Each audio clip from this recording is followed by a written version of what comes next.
Hello and welcome to the Family Recovery Mini Summit. This is a mini interview series that we have going on this week where we're featuring mindfulness experts on the topic and how does mindfulness really apply to family recovery? I think it is, I just know from my own personal experience that my mindfulness practice was a huge part of my healing journey. I've lived with addiction. I've had multiple family members. Um, so I've coped with it. I've lived with it. I still experience it. And my practice has been enormously helpful to my healing journey. And that's why it's my passion to bring this to more families, because I think when we can bring our best self, a calm self, a self with a regulated nervous system that's not on fight or flight mode and anxious and anxiety and fearful mode. I think if we can bring a calm self to this incredibly difficult family situation, then I think we can cope with it a little bit better. It's not going to make all your problems go away, but it's going to bring you the ability to face the problem from a better state of mind, body, and spirit.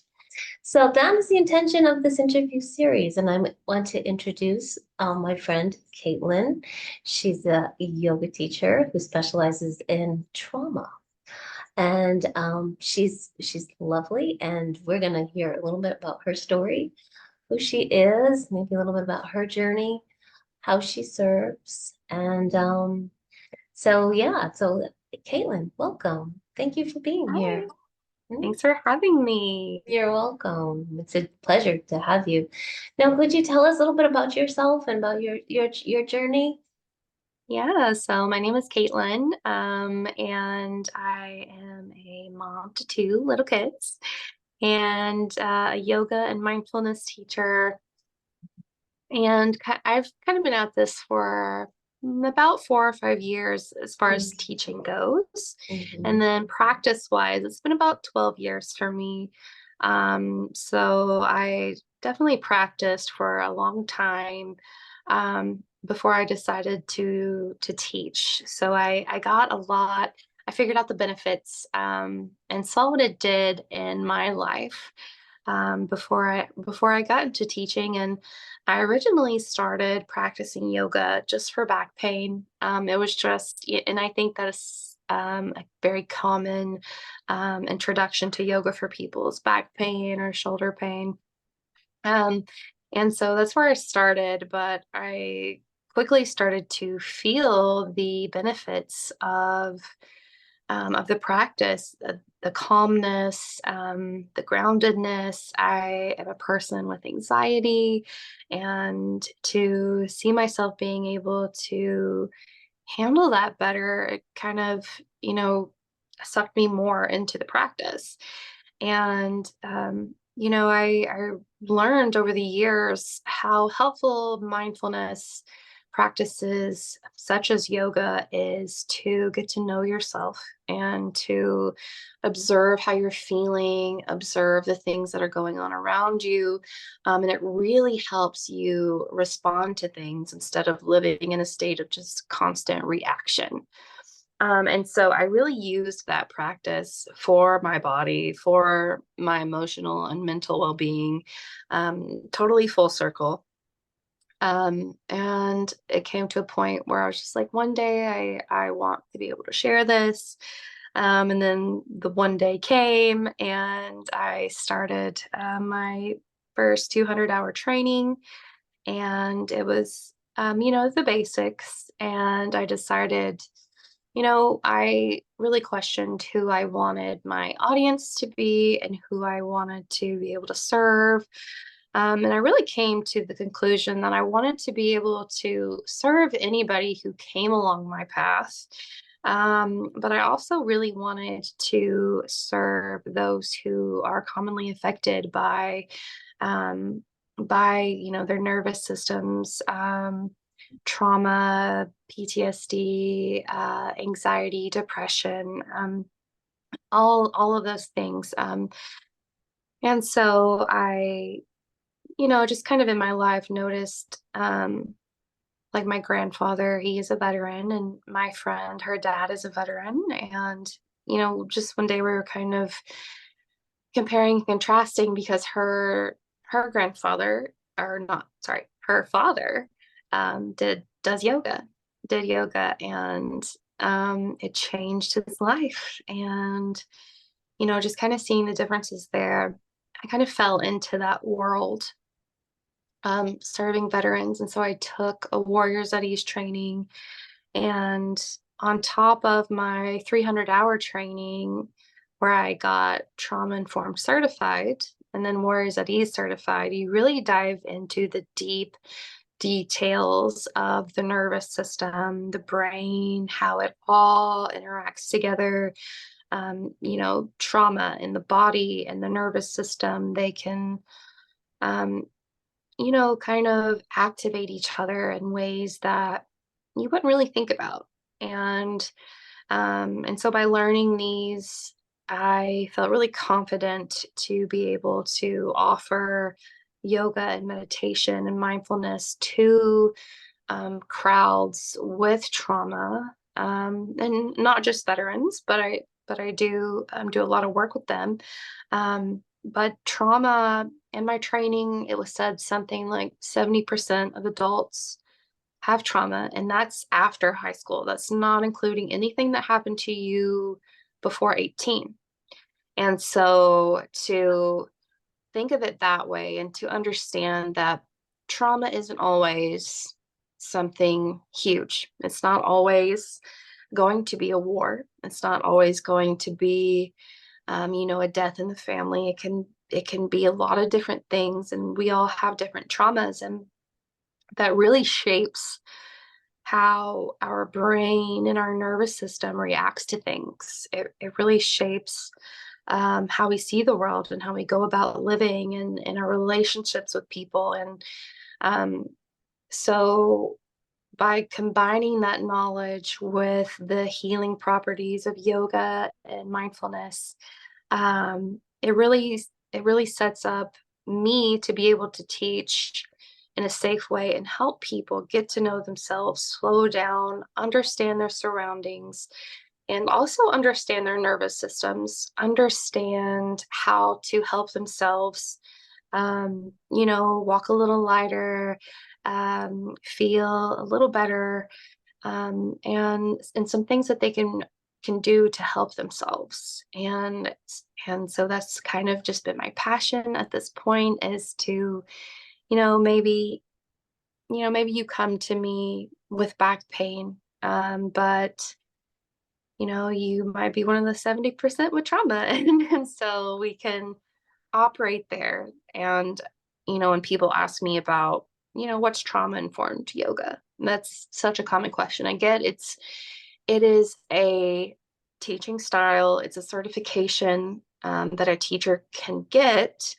That way they can operate a safe space, a safe container. So when I go to teach yoga, my number one job is to have that safe space, to give you a safe place to explore these concepts such as breathing and slowing down the brain and the body and starting to, feel things and notice things. And, a lot of people come to a yoga practice and feel the discomfort that sometimes comes when you slow down. And that is one of the biggest perks of yoga, is to slow down intentionally. And a lot of people, when they slow down, they feel things that they've buried. They and that's not always a pleasant experience. And so to be able to have a trauma informed certification, to have spent so many hours studying the nervous system, I know how to handle a reaction, or something that might come up for somebody, and they feel like they feel that come up in them.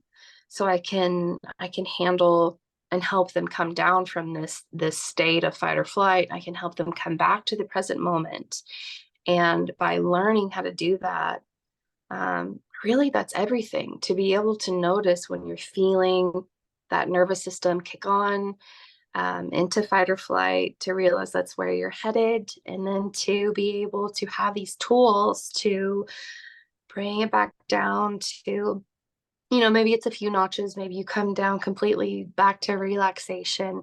Um, but to be able to have those tools is everything, and to be able to feel like you have a class, you have a space where you can practice in a safe way, where you're supported, and the teacher is going to be mindful of trying not to activate any kind of traumas. And like I said before, we can't label what is specifically trauma. It's not always going to be big. So to have that certification again, it helps me to shape a class that can be safe for everyone.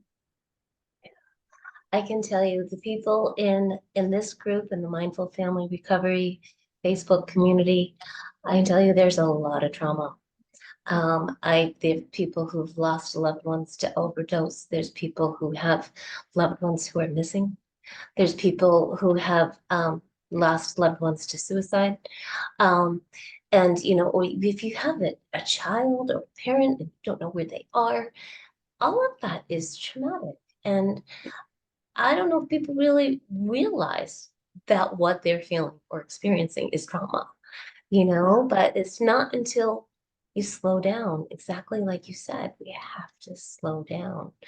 And that mindful movement, and I always tell my students this because no one told me, and I wasn't until I was in my yoga teacher training, that it's perfectly normal to have an emotional response.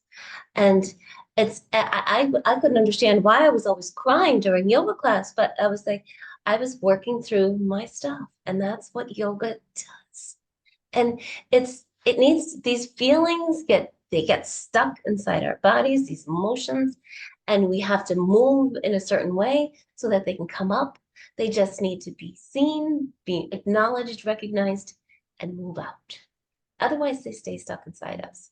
And I really truly believe, and I think more and more science is proving that an emotion that's stuck inside, or a feeling, trauma, or anything like that that gets stuck in the body, it's going to start emotional, but it's going to end up physical eventually. It's just, how can it not? It's all intertwined, right? So that's why I love having you in the Serenity Circle as one of my leaders, because yes, a lot of us are coming to this space of dealing with a loved one with trauma. And there's all kinds. Like you said, there's big trauma, the wars, the deaths, and that sort of thing. And there's small traumas, but they all have an effect. And sometimes we traumatize and we don't even realize it. So, especially when we don't have time to even acknowledge it, right? And I'm glad you touched on the fact that starting a meditation practice or starting a yoga practice in the beginning can be hard. It's hard to slow down. You things are going to come up, but it's really part of the healing process. It's kind of like therapy. You got to time to talk about this stuff and air it out, and then it gets a chance to move on. But yoga is very therapeutic as well. And so, what do you say to all of those people? And there's a lot of them out there, Kaitlin. I know you know this. That says, I can't do yoga. I'm not flexible. That is such a common Yes. thing that I hear. Yeah. And I bet you I hear would that from your say, veterans too. yes, yeah, well, I can't do that. I'm not in shape, or I'm not flexible like I used to be. And really the answer is quite simple. That's you don't have to be. You don't have to be flexible. That's not really the point. That is a Mm. benefit. By all means, it's a Oh, benefit. But yoga is about unionizing these things inside of us. Like I said, with my experience, it started with a physical concern, and then my mental health got better, it's about trying to bring all those things together and finding a balance there, yeah. because balance in our lives is something you have to actively work to keep or to even just achieve it. Yeah. Most of us are out of balance, and not just, balancing on one leg. It's, our family life is unbalanced, or our work life is unbalanced, or, and for me, the big thing that I try to give people is the permission to take care of yourself. Um, Self-care. It's almost non-existent for so many people. And, they think, well, I'll take a bath, and that is one form of self-care. And maybe that is all you need, but often self-care is difficult. It's difficult, and it's not an easy process. So yeah, maybe you're not flexible, but that's okay. Mm. You can grab that when you have this mindful movement. That's one of the things you can get. You can be more flexible. You can get stronger physically, which raises your confidence.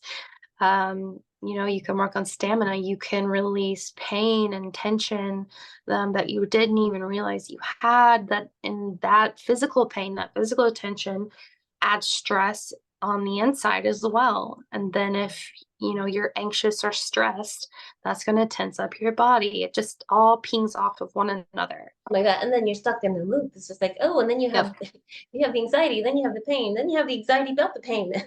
It's like that's it. Yeah. Just so you're off on a cycle. It's awful. Yeah, and that can feel really discouraging. So I would just say, show up. And a lot of teachers are accessible. A lot of us are trained to offer physical modifications. I like to call them either like bus stops or steps. Like, here's, like, where you can start. If that feels good, you can, push a little further by doing this. If that is painful, back off. I always say in my classes right at the beginning that, yes, I am here to teach a class. I will be guiding you, but this time and this space is for you to do what you need to do to care for yourself. So, if you want to follow me, please do. But if you need to lay there and just feel or listen, do that. Or breathe. And Let's just yeah, breathe. just breathe and Breathing in really, community together is impactful. it is. Yeah. And I just tell them, like, do what you need. I'm not here to make you slam into poses, or do the perfect downward dog, or have this perfect meditative moment where you just feel pure bliss. Those are outcomes you can have, but try not to have that pressure and expectation of what it should be, of what it should look like, and try to be present. After all, that's the practice, is learning how to be present with what is. Mhm. um and so to give yourself permission to experience the class in the way that you need, um, is important. And if you do go to a yoga class and you don't feel supported by your teacher, if you do feel like you're there and you're just encouraged to slam your body into these poses that really just kind of bring you pain, I would suggest finding another teacher, because that's not all yoga. That's not all yoga classes. Right. And there are those ones where everybody's those perfectly choreographed classes and everybody's doing the same thing. And I don't strive for that either. It's like this is a time to tune into your body and you do what feels right for you. Yeah. And the things we say are just suggestions, but this is your practice, right? And I have to say, I think we can't stress enough the importance of consistency in a practice. Mm-hmm. It's the transformation is slow and it's subtle. And sometimes, and I remember the first time I realized it was having an effect. It was after the fact. I wasn't on my mat. I was like, I had just responded to some sort of something, a conflict or something like that, differently. And then I noticed afterwards, like, oh, I just reacted a whole lot more different than I ever did before. Oh, and then I connected the dots. I said, I think this meditation, this yoga is helping me, Yeah. emotionally. But it's just like a hindsight thing. And then that's when you notice it, when something, a situation arises like that. And you see the evolution after the Mhm. fact sometimes. At least that was the case for me. I So, definitely think that's a common experience. yeah. And when you talk to other teachers, even they're like, I started and it changed everything, and I didn't see that coming. And, I was just trying to get stronger, more flexible, or work on my mobility. And again, that is an important part. But it's not the whole thing. And, you know, your body and your nervous system will begin to change and react when you slow down. Especially like if you're not used to doing that. Um, you can feel all those things that are buried, or that you've been pushing away, that have been building. And for some people that is really scary because they don't want to face those things, they don't want to think about those things. And when you slow down and you start to work on the tension in your body, that tension can come up emotionally. And to be in a space that you feel safe in, or have an instructor that can help you with those moments however you need it, can be really empowering. And like you said, yoga can be therapeutic in its own way to help you process these things. Mhm. So I always just stress that you feel safe and comfortable in the environment that you're practicing in and supported. So important. And just be patient with the process. Like you said, not every class is going to be pure bliss. I mean, you get there after, so, but you have to, sometimes some dark things do come up. And I Mhm. remember the first time I really actually really appreciated the physical practice. That's what I needed. That's how I started. It's not what I teach now, but I really liked the physical practice. I was doing hot vinyasa yoga, sweating like crazy, loving every minute of it. That was very powerful for me. Put me in a restorative class, and oh my God, that's when you spend about, I don't know, 5 or 10 minutes in one posture. Like, I went out of my mind. It was torture. You expect me to sit still for 10 minutes? Are you kidding me? In silence. It's like, oh, it was, but I mean, I can do it now, but, so we can be patient with the process, and, if it's hard, it's supposed to be. That's Mhm. what it's Yeah. all about. And you're Yeah. facing up to some things that really, really need to be recognized. And again, it's got to be in a place where you feel safe and supported to do so. You brought up some really, really great points.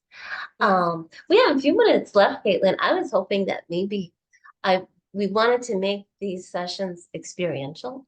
We want to give something people can put in their toolbox for coping with their stress and their anxiety that they're dealing with every day. Is there a demonstration, something you could give the people who are with us today that they could take away and maybe try? Yeah, absolutely. I actually have two ideas. So one is a really easy, accessible breath practice. You can do it anywhere, and it's really easy to remember. And then the second one is um, it can be done anywhere as well if you feel comfortable. And it's really just an idea. It is a tool that you can have. But basically, so next time you are stressed or feeling activated by, trauma or stress or just a bad day, check in with the body and see if there is any place in particular that you feel the stress. So sometimes when you have anxiety, you feel it in your chest. Sometimes you're gripping your hands. So just scan through the body and see, yeah, the jaw. Where do I feel that heaviness? Where do I feel this stress at? And focus on trying to relax that area of the body.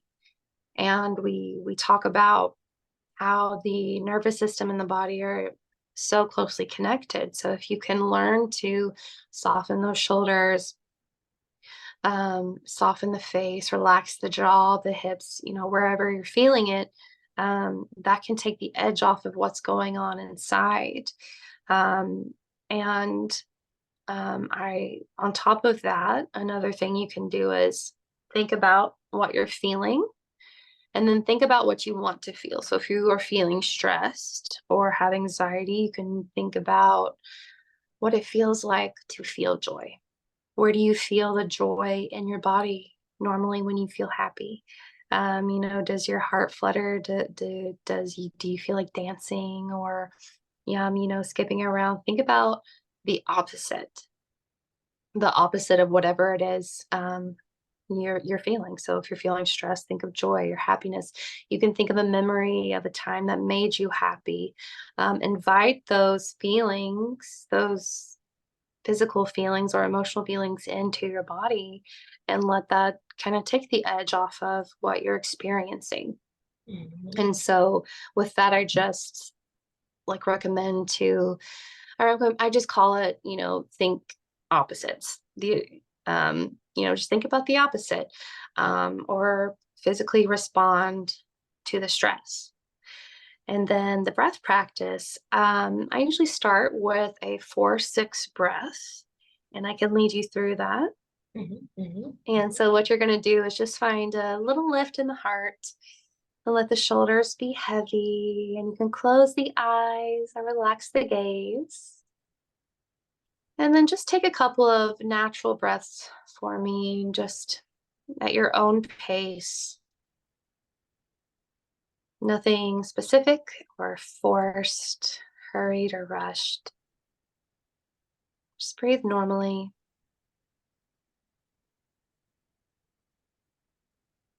You might check in with the quality of your natural breath. So you might notice if maybe your breath is a little shallow or deep, if it's shaky or smooth,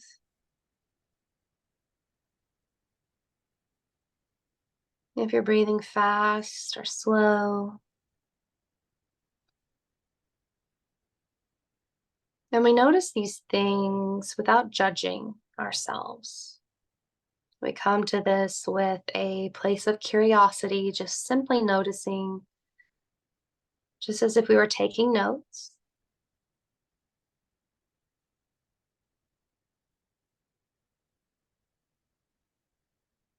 And then when we get into the 4-6 breath, we will be inhaling to a 4 count. And then we'll be exhaling to a 6 count. Now, if you are familiar with this breath, you may have heard that you pause between the inhale and exhale, and that can be really nice. But with people with trauma or anxiety, I recommend skipping the hold. Just focus on the inhale and the exhale. So just go ahead. Just controlled breathing for some Just control people the breathing. can Yeah. can cause a little anxiety. So if that's the case, then just return to normal breathing. Yeah, just focus on your natural breath varied, no holding.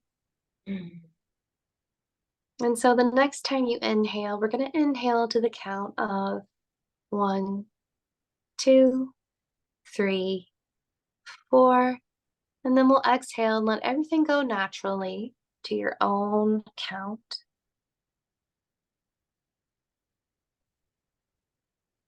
And then we'll inhale again. 1, 2, 3, 4. And then we'll exhale naturally again. And the next time we exhale, we'll add on the 6 count. So we'll inhale 1, 2, 3, 4.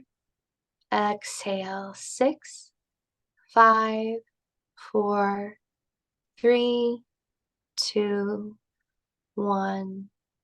Inhale 1, 2, 3, 4. Exhale 6, 5, 4, 3, 2, 1. Inhale 1, 2, 3, 4. Exhale 1, 2, 3, 4, 5, 6. Twice more. Inhale. 1, 2, 3, 4. Exhale. 6, 5, 4, 3, 2, 1. Take the last breath on your own.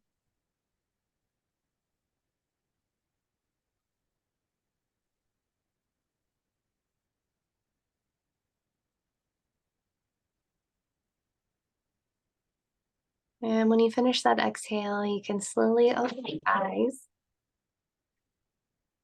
And that breath is one that you can just kind of remember as 4 and 6. It's a really good starter point. And when we do the breath exercises, our goal is to have our exhale be equal to or longer than the inhale.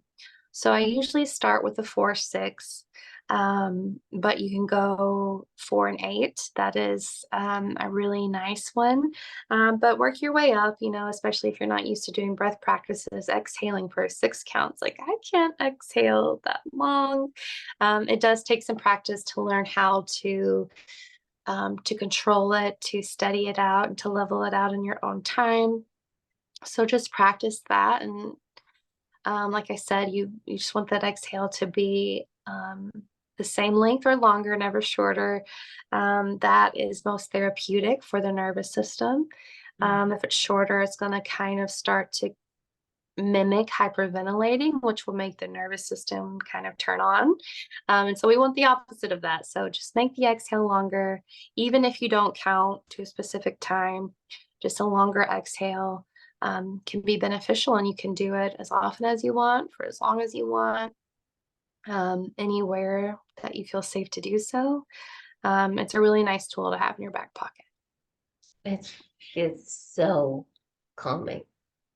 Yes, it is. Instant calming reflect. Anytime the exhale is longer than the inhale, it's an instant calming effect. Yeah.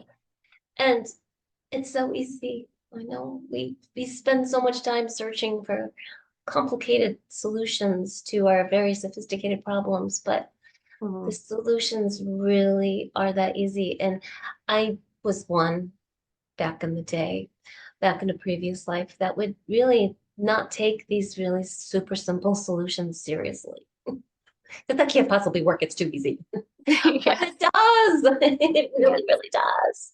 It works. This works when you work it, for sure. Yeah, and like you said earlier, we have more and more scientific evidence to back this stuff up. I mean, even in the military, we're starting to see this become implemented from a federal level, because we're seeing, the military kind of wanted to run their own studies, which Sure they did. And so they did their own studies, and they're like, yeah, you're right. This is there. This is solid. And now they're using it with the people that are enlisted, they're veterans, people who are going through transition. And you're seeing more yoga classes pop up in VAs. So I'd say the last few years, especially, it's starting to become more commonplace to have these kind of natural healing modalities. And I'm all for medication if you need it, for sure. But don't skip out on these kind of wellness experiences, because they're powerful as well. And like I said, we're seeing that more and more, and the breath in particular. If you don't feel like you can do yoga, if you don't feel like you can do a whole meditation practice, just breathe. That is the fastest way to access your nervous system. It is the fastest way to turn off your fight or flight. So if anything, have a breath practice. Have that tool in your back pocket, so that way you can access it when you need it. You hear take a deep breath for a reason.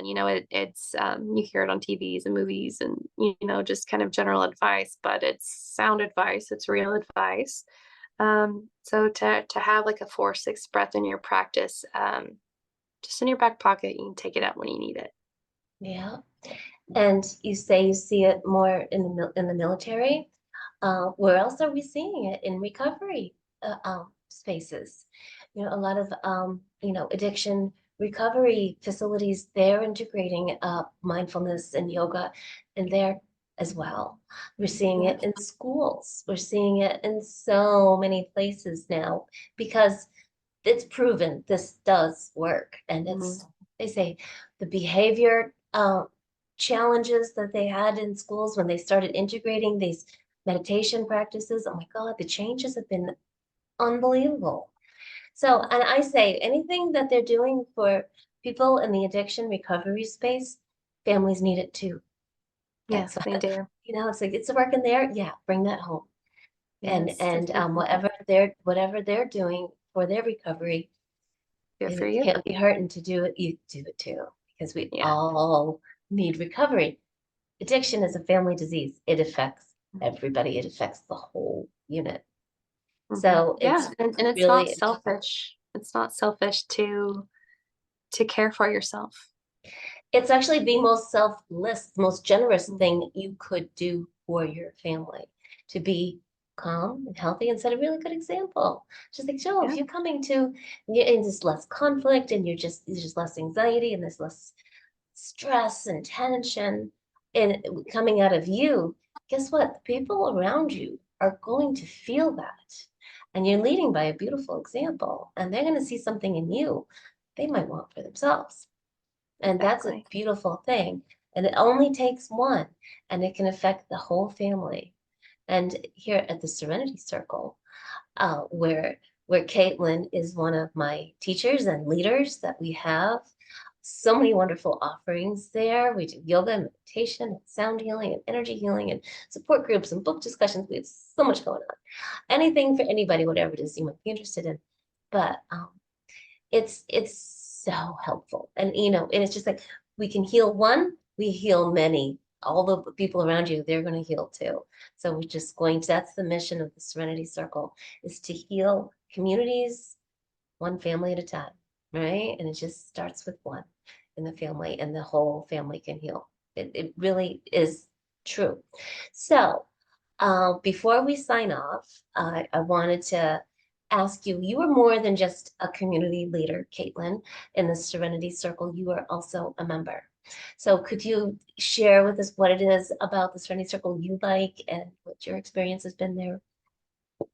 Yeah, my experience has been really positive, and some of my favorite things is the variety is Mm, one of the things that I really appreciate because what I need on one day may not be what I need on the other.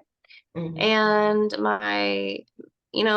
my biggest thing for me with the Serenity Circle is the ability to replay and watch back, because I'm not always going to be able to make it live.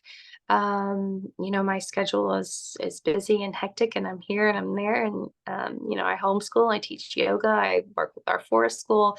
I am everywhere.